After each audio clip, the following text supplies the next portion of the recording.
വരുന്നതാണ് അവർക്ക് മറ്റൊരു കുടുംബം എന്നാണ് ഇവർ അഭിപ്രായപ്പെടുന്നത്. ഞങ്ങൾ അതുകൊണ്ട് സന്തുഷ്ടരാണ്. ഇവിടെ വന്നിരിക്കുക, കുർബാന കഴിഞ്ഞ് ഞങ്ങൾക്ക് ഒരുമയോട് കൂടി സംസാരിക്കാൻ സാധിക്കുക, കളിക്കാൻ സാധിക്കുക. ഇങ്ങനെ ഞങ്ങൾക്ക് പള്ളിയുമായിട്ട് ഒരു നല്ലൊരു ബന്ധം പുലർത്താനായിട്ട് സാധിക്കുന്നു.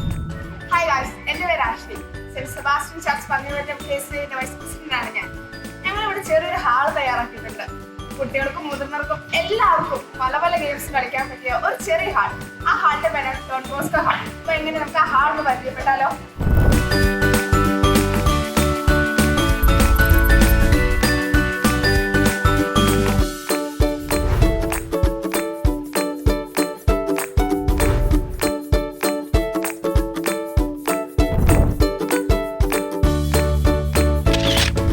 സെന്റ് സെബാസ്റ്റ്യൻ ചർച്ച് പന്നിമറ്റത്തിലെ മറ്റുള്ള ഇടവയിൽ നിന്ന് വ്യത്യസ്തമായി ഞങ്ങൾക്ക് തോന്നിയിട്ടുള്ളത് ഈ ഇടവകയിൽ ഡോൺ ബോസ്കോ ഹാളുണ്ട്.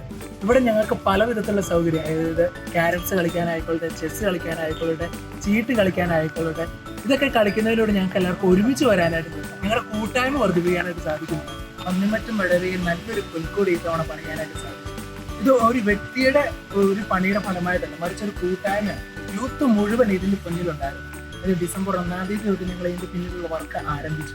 ഇതിനകത്ത് കമുക് വെട്ടാനായിട്ട് പോയവർ, അതോടൊപ്പം തന്നെ ആർട്ടിസ്റ്റ് ആയിട്ടുള്ളവർ, തെർമോക്കോൾ വർക്ക് ചെയ്തവർ, അങ്ങനെ പലരും ഇതിനകത്ത് വ്യക്തിപരമായിക്കോട്ടെ കൂട്ടായ്മയായിക്കോട്ടെ പലരും ഇതിൻ്റെ പിന്നിൽ പ്രവർത്തിച്ചിട്ടുണ്ട്. അതുകൊണ്ട് ഞങ്ങൾക്ക് ഈ തവണ നല്ലൊരു പുൽക്കൂട് പണിയാനായിട്ട് സാധിച്ചു. ഇനിയും ഇതുപോലെ പുൽക്കൂടുകൾ ഉണ്ടാകാൻ, പുൽക്കൂട് മാത്രമല്ല, ഇനി പള്ളിയിൽ എന്ത് പരിപാടികൾ വന്നാലും ഞങ്ങളെല്ലാവരും ഒരുമിച്ച് നിൽക്കും. കാരണം വികാരിയച്ഛനും ഞങ്ങളുമൊക്കെ ആയിട്ട് നല്ലൊരു അടുപ്പമാണ് ഇതുവഴി ഉണ്ടായിരിക്കുന്നത്. ഞങ്ങൾക്ക് പറയാനുള്ളത്, ഇത് മറ്റ് ഇടവകയിലും ഇതുപോലുള്ള സംരംഭങ്ങൾ, ഇതുപോലെ ചെറിയ ചെറിയ കഴിവുകളായിക്കോട്ടെ, അത് നിങ്ങൾ മുമ്പോട്ട് കൊണ്ടുവരുന്നവരോട് കൂടി യൂത്തുമായിട്ടൊരു കൂടുതൽ ബന്ധം പുലർത്താനായിട്ട് സാധിക്കും. ഞങ്ങളിത് അനുഭവിക്കാൻ ഇടയാവുന്നുണ്ട്, ഞങ്ങൾക്ക് ഇത് സാധിക്കുകയും ചെയ്യുന്നുണ്ട്. ഇത് മറ്റിടവയിലേക്കും കൊണ്ടുവരാൻ കഴിയട്ടെ എന്ന് ആശംസിക്കുന്നു.